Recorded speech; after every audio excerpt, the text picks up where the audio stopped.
One does not own beauty, one creates it. In their dreams, they feel they can obtain it. All alone in a dark night's rest, all their thoughts lifeless. Cursed by change, hidden by lies, running from the truth, beauty now dies. They don't understand, they don't really care. Beauty now burns, smoke in the air. Years go by, and age seeps in. Beauty is worn out, life is giving in. Death creeps up, beauty now cries. You're all alone in your beautiful lives. In a dark time, the eye begins to see. I meet my shadow in the deepening shade. I hear my echo in the echoing wood, a lord of nature weeping to a tree. I live between the heron and the rat, beasts of the hill and serpents of the den. What's madness but nobility of soul at odds with circumstance? The day's on fire. I know the purity of pure despair, my shadow pinned against a sweating wall.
Dim veils and shadowy floods and cloudy-looking woods whose forms we can't discover for the tears that drip all over. Huge moons there, wax and wane, again, again, every moment of the night, forever changing places. And they put out the starlight with the breath from their pale faces. About 12 by the moon dial, one more filmy than the rest, a kind which upon trial they have found to be the best, comes down, still down and down, with its center on the crown of a mountain's eminence, while its wide circumference in easy drapery falls over hamlets, over halls, wherever they may be, or the strange woods, or the sea, over spirits of the wing, over every drowsy thing, and buries them up quite in a labyrinth of light. And then how deep, oh deep, is the passion of their sleep. In the morning they arise, and their moony covering is soaring in the sky, with the tempests as they toss, like almost anything, or a yellow albatross. They use that moon no more for the same end as before. Videlicet attent, which I think extravagant. its atomies, however, into a shell to sever, of which those butterflies of earth who seek the skies, and so come down again, never contented things, have brought about a specimen upon their quivering wings.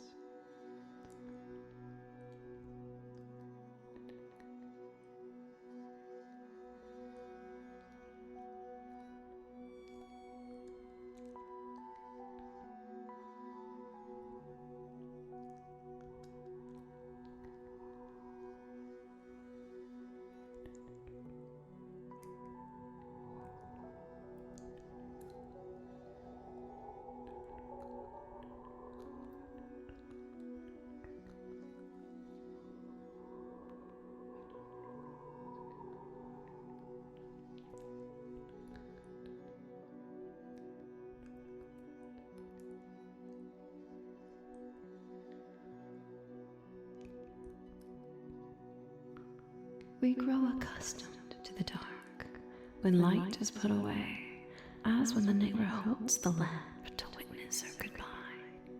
A moment, we uncertain step for newness of the night, then fit our vision to the dark and meet the road erect. And so of larger darknesses, those evenings of the brain, when not a moon disclose a sign or star come out within. The bravest grope a little and sometimes hit a tree directly in the forehead, but as they learn to see, either the darkness alters, or something in the sight adjusts itself to midnight, and life steps almost straight.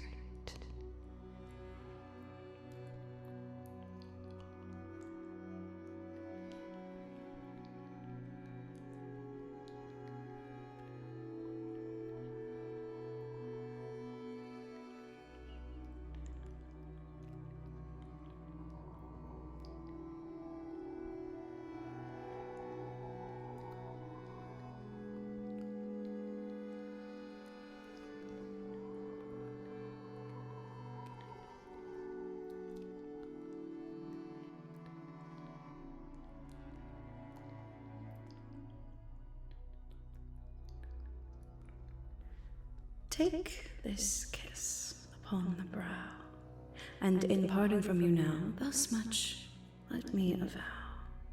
You are not wrong who deem that my days have been a dream, yet if hope has flown away, in a night or in a day, in a vision or in none, is it therefore the less gone? All that we see or see is but a dream within a dream.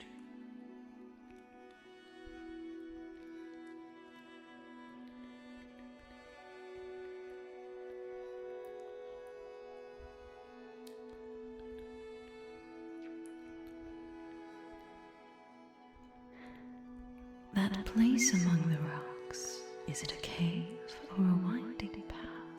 The edge is what I am. A steady storm of correspondences, a night flowing with birds, a ragged moon, and in broad day the midnight come again. A man goes far to find out what he is. Death of the self is a long, tearless night.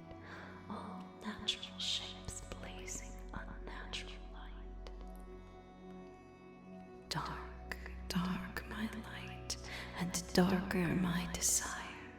My soul, like some heat-maddened summer fly, keeps buzzing at the sill.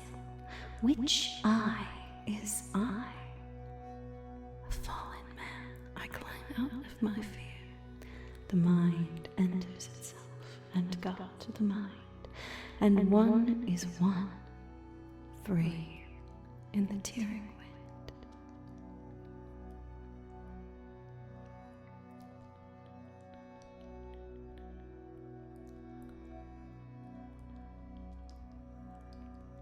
It was many and many a year ago, in a kingdom by the sea, that a maiden there lived whom you may know by the name of this maiden she lived with no other thought than to love and be loved by me. I was a child, and she was a child, in this kingdom by the sea. But we loved with a love that was more than love, I and my Annabel Lee, with a love that the winged seraphs of heaven coveted her and me. And this was the reason that, long ago, in this kingdom by the sea, a wind blew out of a cloud, chilling my beautiful Annabel Lee, so that her high-born kinsman came and bore her away from me, to shut her up in a sepulchre in this kingdom by the sea. The angels, not half so happy in heaven, went envying her and me. Yes, that was the reason, as all men know in this kingdom by the sea, that the wind came out of the cloud by night, chilling and killing my Annabel Lee. But our love was stronger by far than the love of those who were older than we, of many far wiser than we, and neither the angels in the heaven above, nor the demons down under the sea, can ever dissever my soul from the soul of the beautiful Annabel Lee. For the moon never beams without bringing me dreams of the beautiful Annabel Lee, and the stars never rise but I feel the bright eyes of the beautiful Annabel Lee. And so all the night tide I lie down by the side of my darling, my life and my bride, in the sepulchre there by the sea, in her tomb by the sounding sea.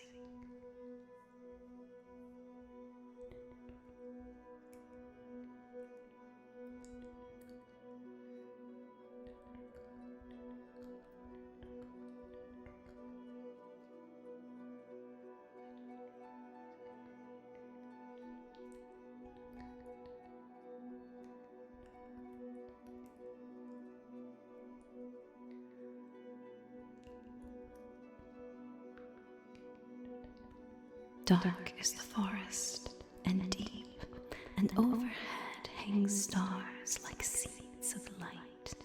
In vain, though not since they were sown, was bred anything more bright.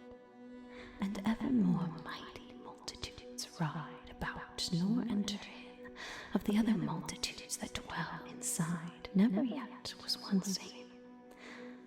The forest foxglove is purple, the marguerite outside is gold and white, nor can those that pluck either blossom greet the others day or night.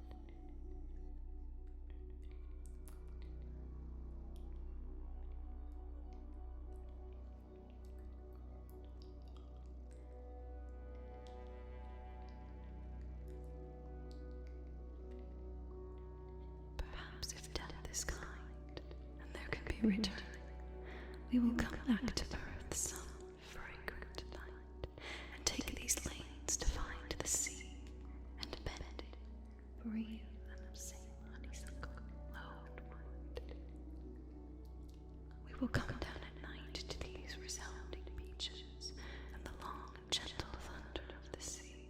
Here for a single hour in the wide starlight we shall be happy, for the dead are free.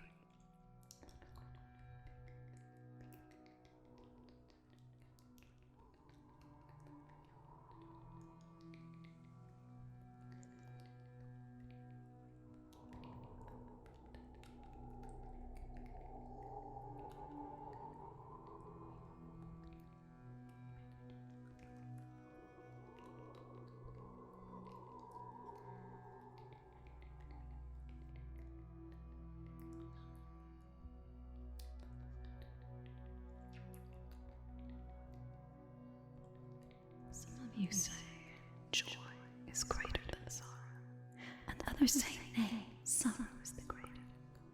But I say unto you, they are inseparable.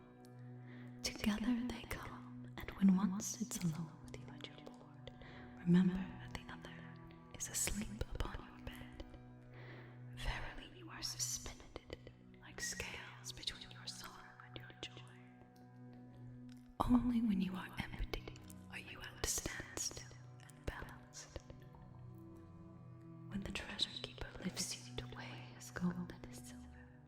Needs must your joy or your sorrow rise or fall.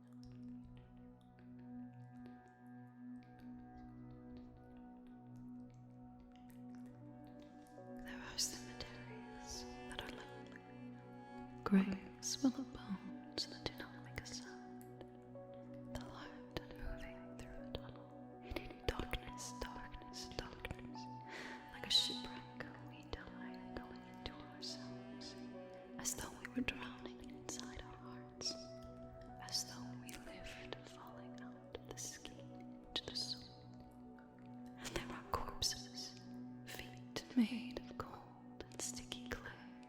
Death is inside the bones, like a barking where there are no dogs, coming out from bells somewhere, from graves somewhere, growing in the damp air like tears of rain.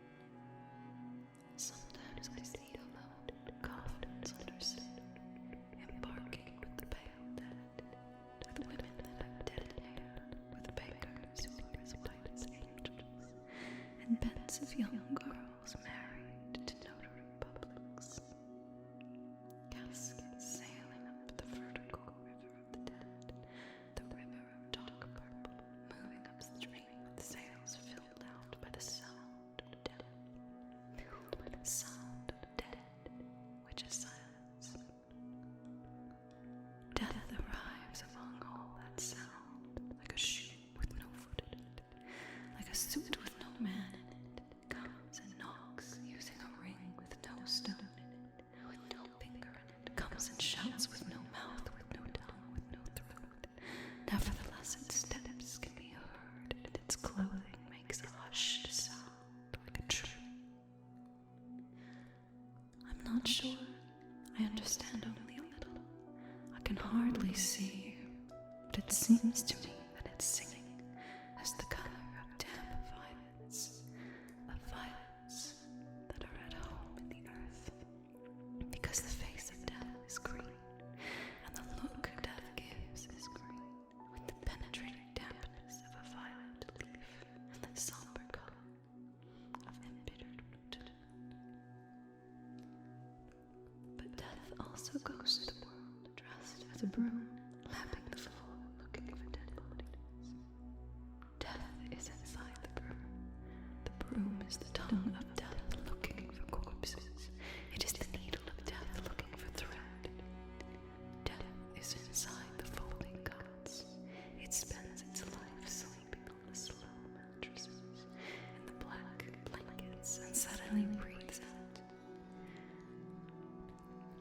It blows out a mournful sound that swells the sheets, and the beds go sailing toward a port where death is waiting, dressed like an admiral.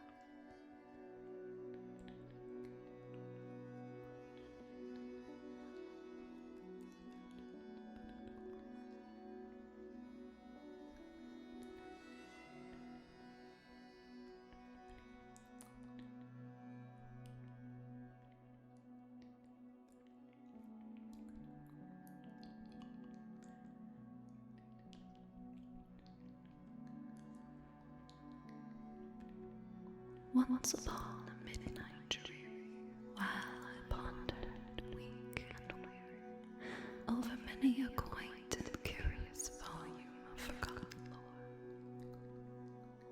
while I nodded, nearly napping, suddenly there came a tapping, as of someone gently rapping at my chamber door. 'Tis some visitor, I muttered, tapping at my chamber door. Only this, and nothing more. Distinctly I remember it was in the bleak December, and each separate dying ember rocked its ghost upon the floor.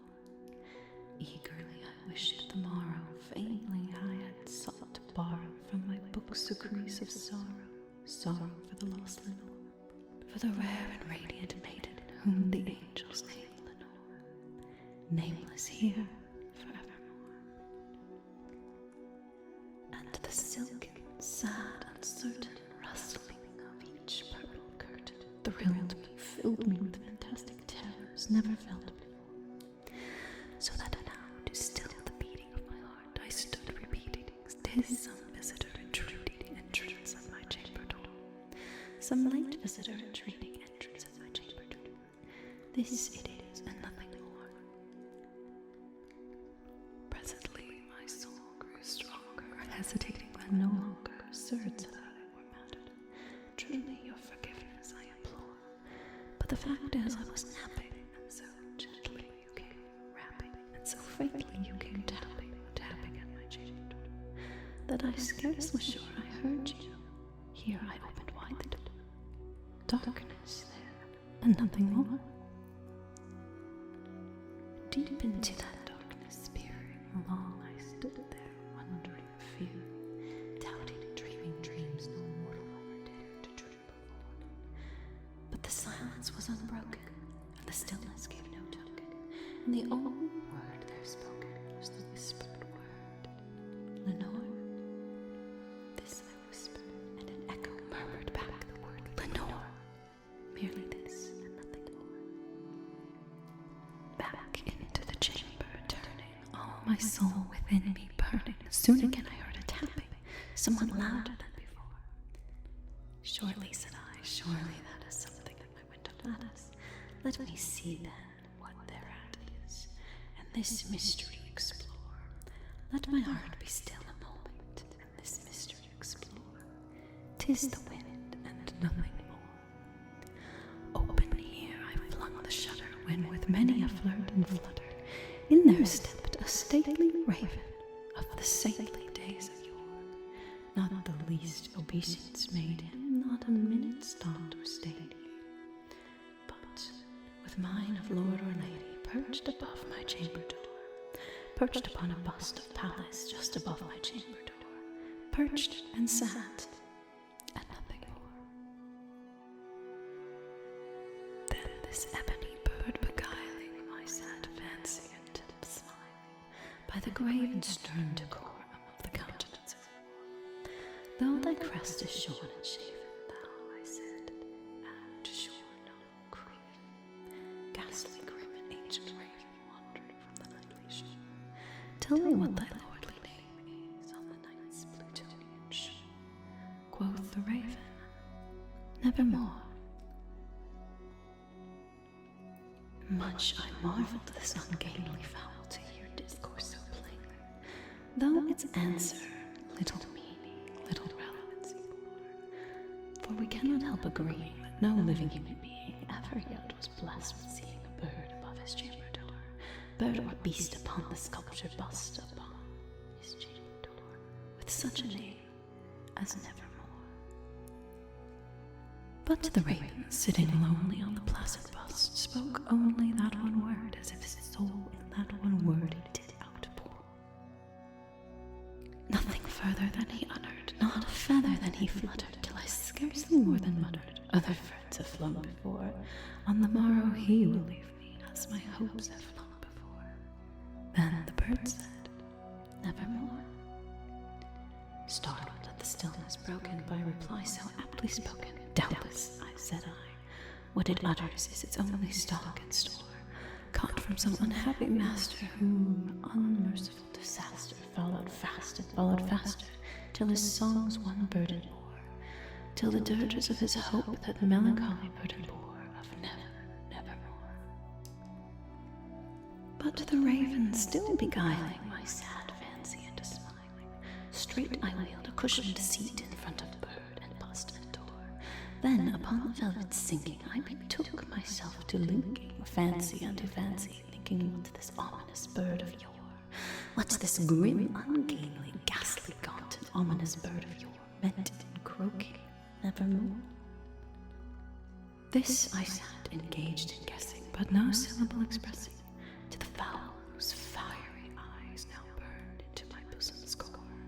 This and more I sat defining with my head at ease was reclining on the cushion's velvet lining that the lamplight gloated o'er, but whose velvet violet lining with the lamplight gloated o'er, she shall press, nevermore.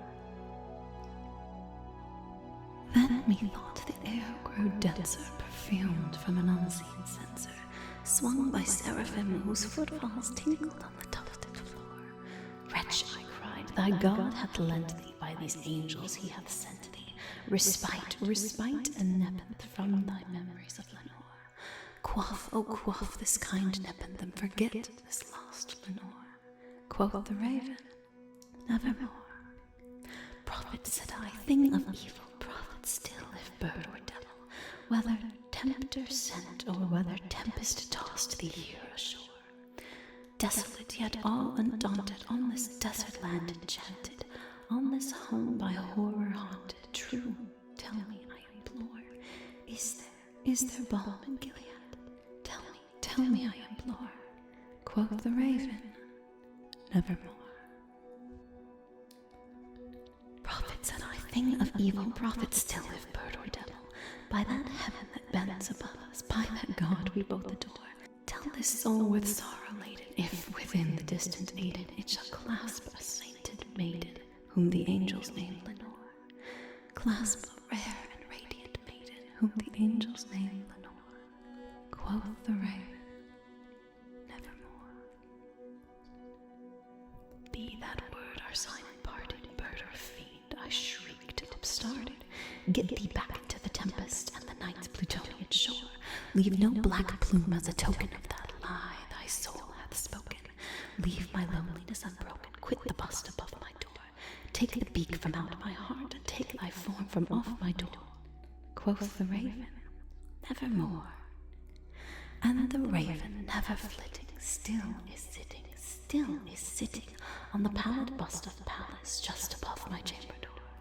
And his eyes have all the seeming of a demon's that is dreaming, and the lamplight o'er him streaming throws his shadows on the floor. And my soul from out that shadow that lies floating on the floor shall be lifted nevermore.